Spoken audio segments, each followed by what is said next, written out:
What is up, Rockets fans? Just finished watching the Rockets game on the road. I'm out here on the road. That's why my background looks a little different, but caught the game, was able to see a game that looked like it was going to be a easy dub turn into a nail biter. The guys kind of let the rope go. I thought the wheels were going to fall off, but we hung on to get the dub, tying the series over the Spurs 1-1 on the early season. So I didn't get to do a recap of the first game because I was traveling.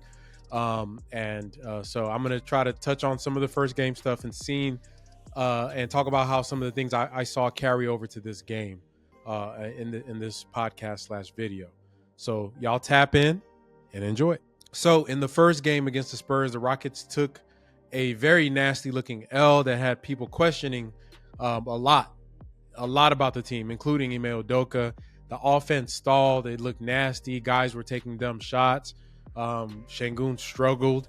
And he really struggled against that game, which was kind of surprising given how well he performed against the Spurs and Victor last season. This season, he's a little off to start the year. I don't know if it's the fact that he had a season-ending injury and he's getting back into form, or it's just his fatigue, or is it the fact that he's been seeing, or the fact that he's been seeing a lot of 7-footers, which, bigger, taller players. You go from Ide to Wemby back to back. Whatever it is, it's his game is a bit off. I'm not really worried about that. I'm not gonna lie. I'm not really worried about that because just like with the team as a whole, guys are gonna get their stride at some point. You just have to be patient and let them work through whatever it is in their game. I promise you guys, this season I'm not doing the vacillating of the back and forths where a player's trashed and they have a good game, then they're good. Then the team is trashed and they have a good game, then they're good. So, you just got to be patient. That's the main thing with basketball, with sports in general, especially early on to start a year. You have to be patient with the team, with the product, with all the stuff it takes for guys to really get into a groove. The team chemistry, the dynamics, all that stuff takes time. So there's nothing but patience that's going to have to come on that. Whether it's any of our players struggling individually or collectively, we're going to have to be patient with them, man. And that goes for Alp as well. I've seen him do it, so I know he's going to do it again. It'll just take time for him to get his mojo back and get in that groove. But I loved how the team collectively bounced back against the Spurs from the previous game. The offense is still a major issue. I'm going to touch on that a little bit more later.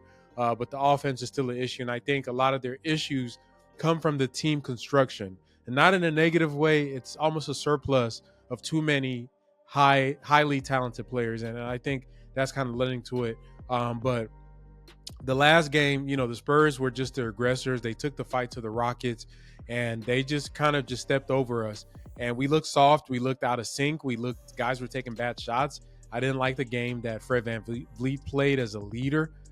You would expect him, and he had a good statistical game. But if you looked at that first game, you would have saw that if you watched the film, he was not being a point guard. He didn't put guys in position to score. He took some shots. When Jalen was hot, he took some of the shots away. It was just an all-around weird game where we needed somebody to settle the team down, and nobody really stepped up to it. So coming into this game that we won, it's a totally different dynamic. I think I sent out a tweet earlier. Guys are playing unselfishly. They're playing within the construct of the team.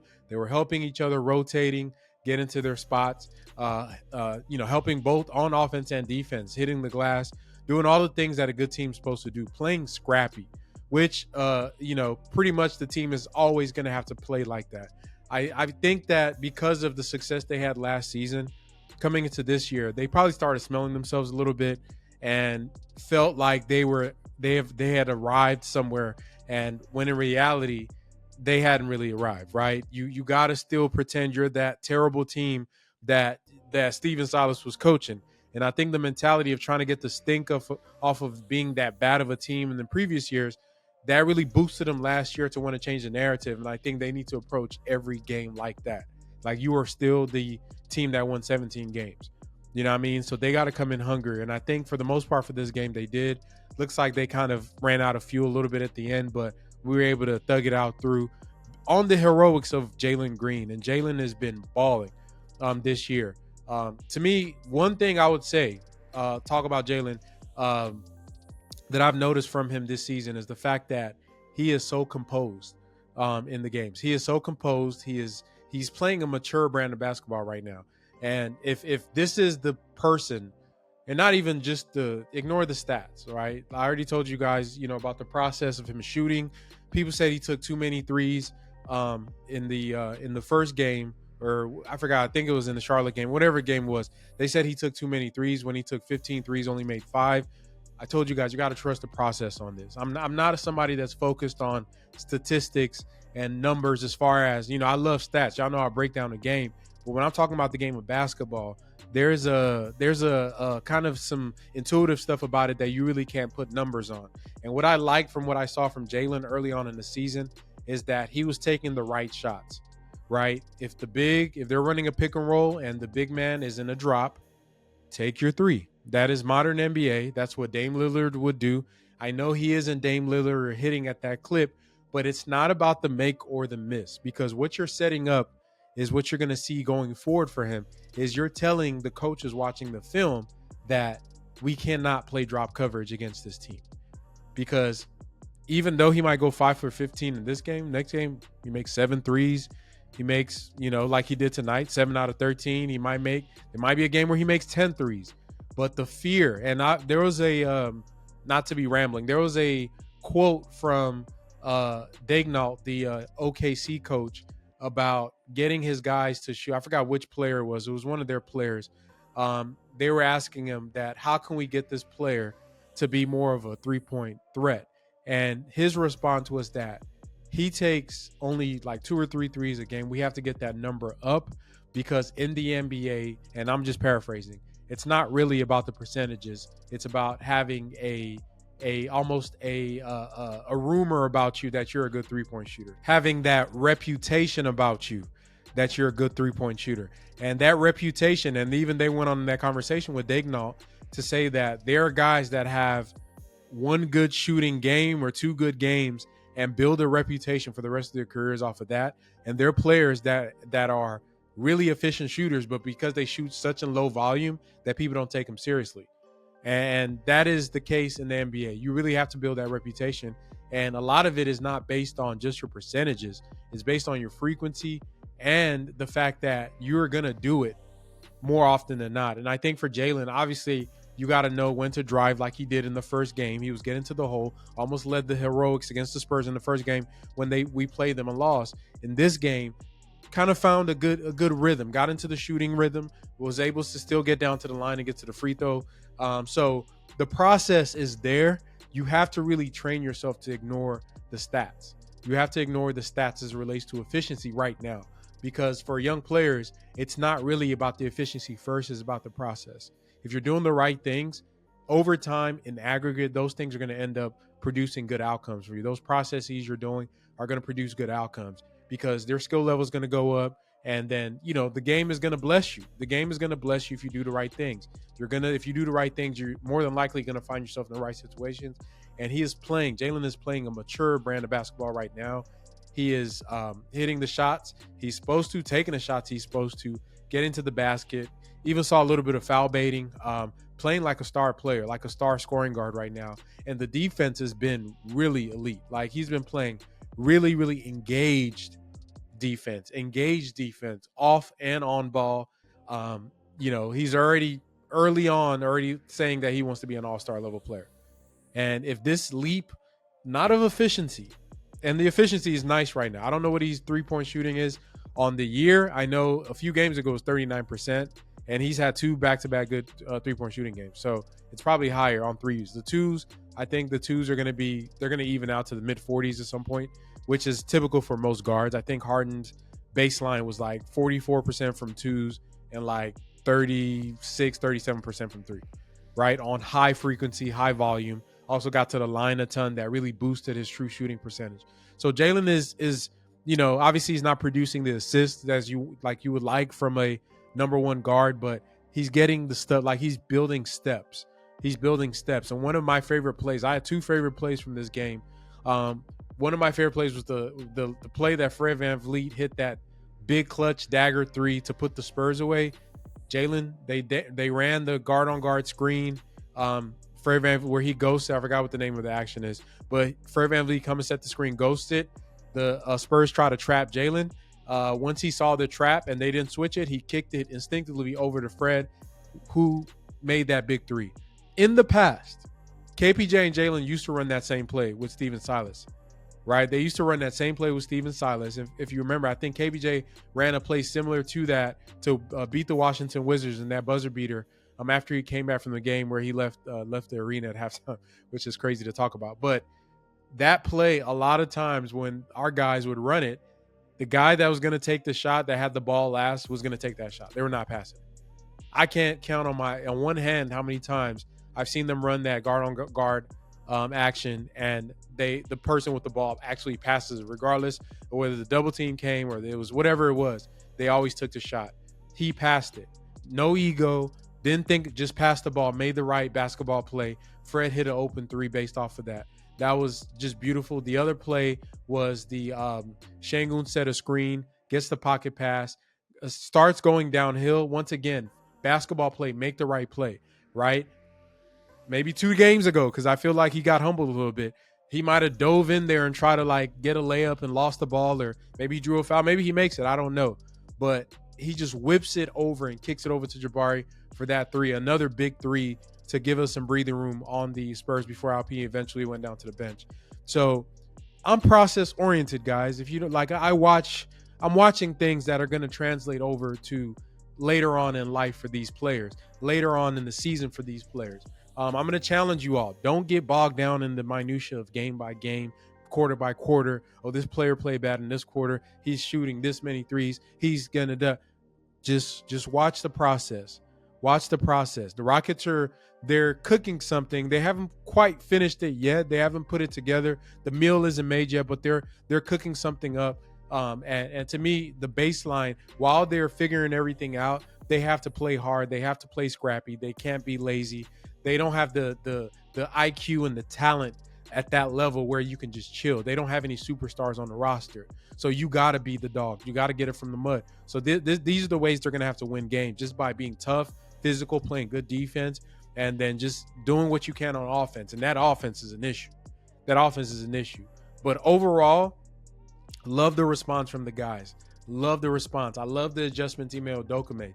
They really focused on what they were going to do and stuck with it throughout the game. A lot of times when they start doing things and it doesn't work at first, they quit and try to do something else. But in this game, they stuck to it. One of the adjustments they made, they put Alperen Şengün on Jeremy Sohan in the corner, and they stuck to that. They didn't give up. They kept on, let Dillon get physical with Wemby and wear him down throughout the game. Let Alp kind of play that helper role, which I think was very, very helpful for them to be able to do that. That's a look that you can use against a lot of teams, because essentially what it does, it makes that screen calling a little bit harder. Even though they want to call the screen and put the big man into action, having that delay where there's one player over, it makes them get later into the shot clock trying to hunt that mismatch. So to me, that's effective. Now, at some point in time, a team is going to exploit that regardless. They're going to exploit it regardless. And you hope that Alp's endurance and his foot speed and everything is back to his baseline by then. But until then, you do what you got to do and help your guys out, put them in position to be successful. So I'm going to give Ime credit for that. But the game was just good. It was a great game. I loved even the fact that it came down late and they had to dig down and actually close it out. These little things that you experience early on, even negative, they help you in the future. These are the nicks and bruises you're going to take towards becoming a toughened, hardened, experienced team that knows how to close out. So overall, it's been a up and down, I'm sure, for the fan base, looking at one spectrum, the team looking as bad as they did, to how they came out and looked tonight and locked in. I also think the back-to-back played a huge role in the outcome of the previous game, coming off the second night of a back-to-back against a tough opponent that really, really played physical as well. The Memphis Grizzlies are no joke. So the Rockets did their thing there. Now, the offense has been problematic. I'm not going to hold you. Then this goes back. Y'all know I keep saying I'm keeping an eye on the offense. I've been saying that since last year. And to me, I have thoughts about this. I personally think that we have a situation, and I've alluded to this before, where the Rockets have a lot of players that have aspirations of being big, whatever that is, because this is the symptom of drafting so many high level draft picks, right? How many lottery picks are on our team? What, 6, 7 guys? Maybe six, five, 6 guys that are lottery. We have a guy that's a number 3 pick. We have a number 4 pick. We got a number 2 pick. We got, we got picks. I think we got 2 number 3 picks with Jabari and Reed, and Amanda's a 4th pick. Jalen is a 2nd pick. You got Cam, who feels like he should have been a top 5 pick. You got Şengün, who early on was supposed to be a top 5 pick, but slipped out into the 16th pick. You got Tari Eason's probably the only guy on there that was drafted appropriately. And to me, it makes sense that he plays the role that he's supposed to play appropriately. And to me, that's the problem. And it's a problem, but it's not a problem. But it is a problem. I'm going to say, so what it is that with all those high picks and players that haven't really had time to really marinate in the NBA, what you end up having is a lot of young guys who still have aspirations of becoming their dream self. And as a team, as an organization, you don't want to quench that dream because you don't know who out of these guys can achieve that vision of themselves that they have. At the same time, you're trying to win games. And there is a contrast, there is a clash of momentum going on there. If you're trying to win games, as we talked about over the summer with the Olympic team with LeBron and KD, Steph, Devin Booker, Embiid, AD, the greatest players in the world, somebody got to pick up full court. Somebody got to just work on rebound. Somebody got to just be the glue guy. Out of all those great players, when you're constructing a team, it doesn't matter how many great players you have. If guys don't know how to play their roles, the team is not going to be efficient. It's not going to function properly. And for the Rockets, I think we have a lot of guys who have the perception that they can be something bigger than they are, and they haven't really bought into a role yet. Their role hasn't been defined. And the tough part about it for us is because they're still so young, and you don't want to typecast somebody into a role and they have more potential to give. So it's going to be a shaky thing for the foreseeable future. The only way you could actually fix that is if you trade players away or aggregate a trade package, which I don't want. So it's a weird thing. It is. And this is going to be interesting to see how it develops out. You have these young guys. They were drafted high. They want to be great. They have potential in their game, and they may very well be that. At the same time, if you have a team that wants to be efficient running an offense, you need to have roles. There needs to be a hierarchy. Guys need to know who gets the shot, when they get the shot, how they get the shot. They need to know what my role is on this team. Is my job just to crash the glass? If I get a rebound, do I try to go create for myself and go put it back, or do I get it to the main creator so then we can run our set again? Because every time you take a dumb shot on a team in the NBA, that's one chance for you to lose the game, because it's all about possessions. And the Rockets at this point do not value possessions because there's no hierarchy. That is a conundrum that we are going to be in. I don't know how you resolve that without casting guys into roles. Now, you could try to get guys to buy into roles and give them the upside of increasing their responsibilities within the team. But that is, once you get typecast, is really hard. That is why, to me, Tari Eason hasn't even had a chance to start. He's typecast into that role. Maybe that changes this year. But once you get into a role in the NBA, it's really, really hard to come out of it. That's why a lot of players fight going to the bench, even when it's well past time. Because once you become a bench player, you're a bench player, right? You're a bench player unless the perfect opportunity for you to start comes along. Then you got to re-earn that starter level playing minutes and money and all that stuff again. So these guys are still on their first contracts. None of their agents are telling them jump right into being a role player, right? Jabari, go be a role player like Tari, right? Jabari's still trying to figure out who he is in the NBA. You have, Cam Whitmore is trying to figure out. Amen Thompson, Reed Shepherd is a rookie. He's just out there. Jalen and Şengün are the only ones that have really been propped up to this level of like autonomy within the offense where they have their food set out for them. Everybody else is trying to get it. And it's really messing with the flow of the offense. Now, there's a way Ime can help that if he had an offensive structure that was based off of concepts that required ball movement, cutting, motion, because then the ball is the one that's going to determine who gets the shot, not people, right? Let the ball find the cutter, let the ball find the open guy, but we don't have an offense like that. And to me, that's where he shares the blame. Because ideally on a team like this, you want that to be the way that you utilize your talent. You want it to be based off of the ball showing who's your better shooters, who are the guys that can cut. You want everybody to get a piece of the pie while it's happening genuinely in real time without guys having a ball hog or feel like they got to go get it. But that's not the offense we run. We run a offense that is based on a brain, a decision maker.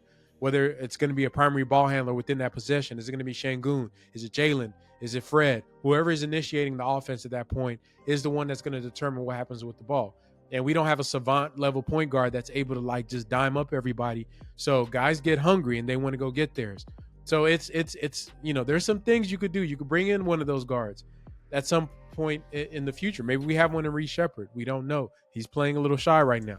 So all of these things are things that the Rockets are going to have to wrestle. They're going to have to wrestle not being complacent with their level of intensity and how they play.